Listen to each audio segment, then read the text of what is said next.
more creative space. In today's video, we're going to be exploring background techniques.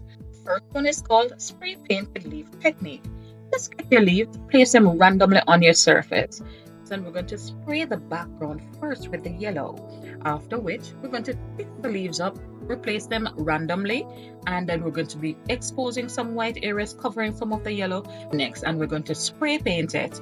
As we know, red and yellow gives us orange, so we're going to be doing the very same thing, removing the leaves again, and wipe the leaves off if you need to, or change your leaves if you need to.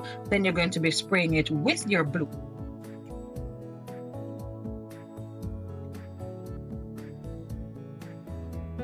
The next one is called smudging technique. We're just going to take a piece of paper, tear it, then rub the colors of the pastel onto the torn edge.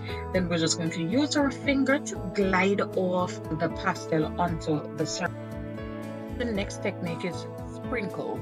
So you just use your clear water, wet your surface, then you're just going to sprinkle the dye particles all over the paper and just watch the magic. The next technique right here is called the alcohol technique.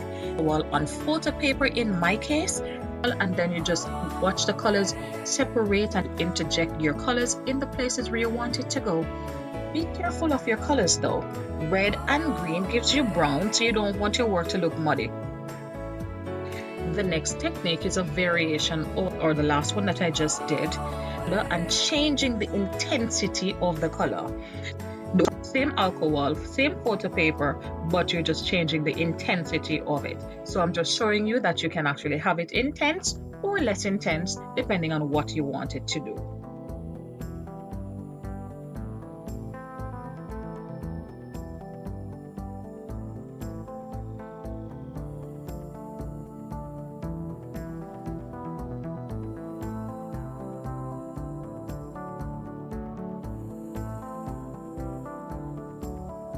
This technique is called stencil technique.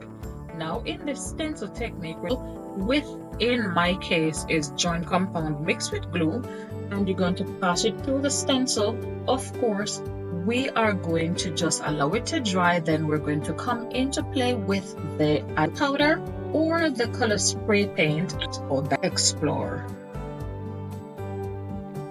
Portage, this one is called. Put your paper over a textured surface, use the side of your pencil point and rub.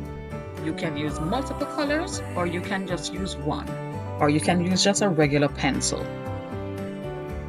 A piece of string can work wonders for you. This is where you're going to take a piece of string and we're going to dip it in some ink or watered down paint, and we're just going to randomly drop the thread on your surface, allowing the ink to create the designs. You can use one color, or in my case, I'm using the primary colors. I'm going to be creating jump print.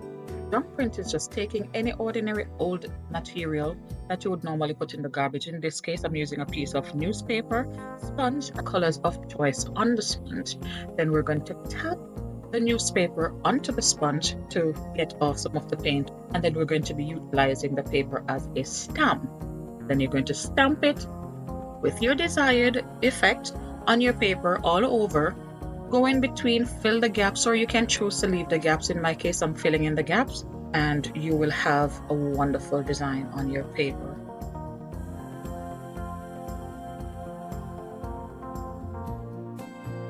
How awesome can a combination piece be?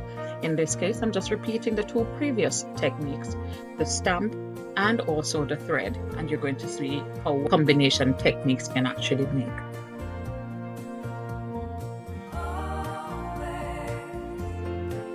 Let us continue to explore where we're going to be creating a dendrite effect. You need two clear pieces of glass. You're going to be just placing some paint in between after which you're going to be placing the other glass on top. High pressure, and just watch the paint mix and spread. After which we're going to slowly remove the top glass from the bottom glass, where you're going to be seeing the reveal of a nice dendrite-like design. Very lightly, you're going to apply some pressure on top of the paper and lift the print. You can get 4 or sometimes even 6 prints from just these 2 pieces. The last one tends to be more like a ghost print that you can actually just use as a background or as a background for something just to write. We're going to now create what is called the bridge technique. This is where you're going to be utilizing a glue gun in my case, and you're going to just create a random pattern on your paper with a watercolor paint or inks, and you're going to just with clear water first. Spray your paper with clear water, and then you're going to dip your ink or dip your colors in there and just watch the colors intermingle. Remember to be very mindful of your color scheme because you don't want your work to come out looking muddy. Next, we're going to be using leaf printing technique. Just find a leaf that has the veins protruding at the back. Make sure that when you rub your finger over the back of the leaf, you can feel the vein. Then you're just going to use a sponge or paintbrush, apply the paint, and then you're going to just use it as a stamp to get the pattern on. Again, color scheme is totally up to you. Now let's just do a combination. We're going to repeat the same with the leaf, but then this time we're going to be adding pencil crayon, which is just going to take it up another level or just to experiment a little bit more.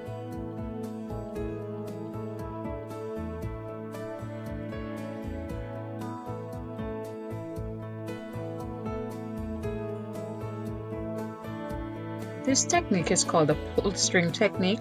You're going to just mix your colors, or you can actually use ink. Make sure that there's not too much ink in the thread. Put it between 2 pieces of paper, apply some pressure, pull downwards, and just watch the design that is revealed. Called the salt and ink technique. Now create a sketch, any sketch of your choice, after which you're going to fill the areas that you want with the colors with glue. You're going to sprinkle on some salt onto the wet glue, then you're going to allow it to dry. Take off the excess salt, just watch the colors as they intermingle and interchange into the different areas.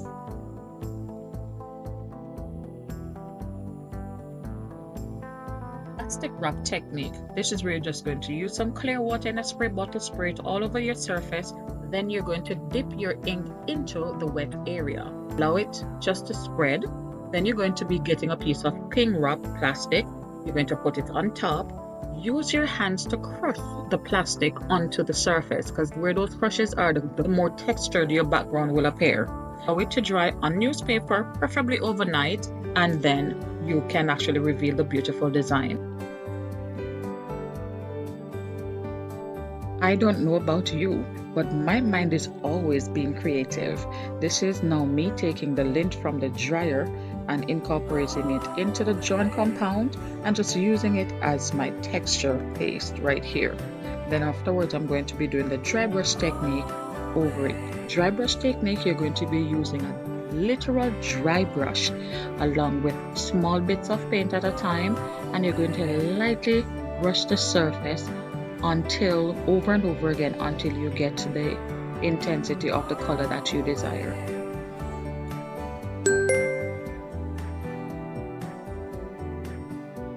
Now this is just a variation of the dry brush technique. The only difference is that I'm going to be wetting the surface with clear water. Afterwards, I'm going to be dripping powder into it. Now, like I've explained before, combining techniques can actually give you wonderful, marvelous results.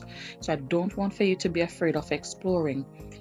And in this artwork, you can see where I've used my favorite one of all of those that I've actually shown you today. What I would like for you to do is to share below which one was your favorite technique and which one will you be trying next. Thank you for watching today's video, and I'll see you in the next one.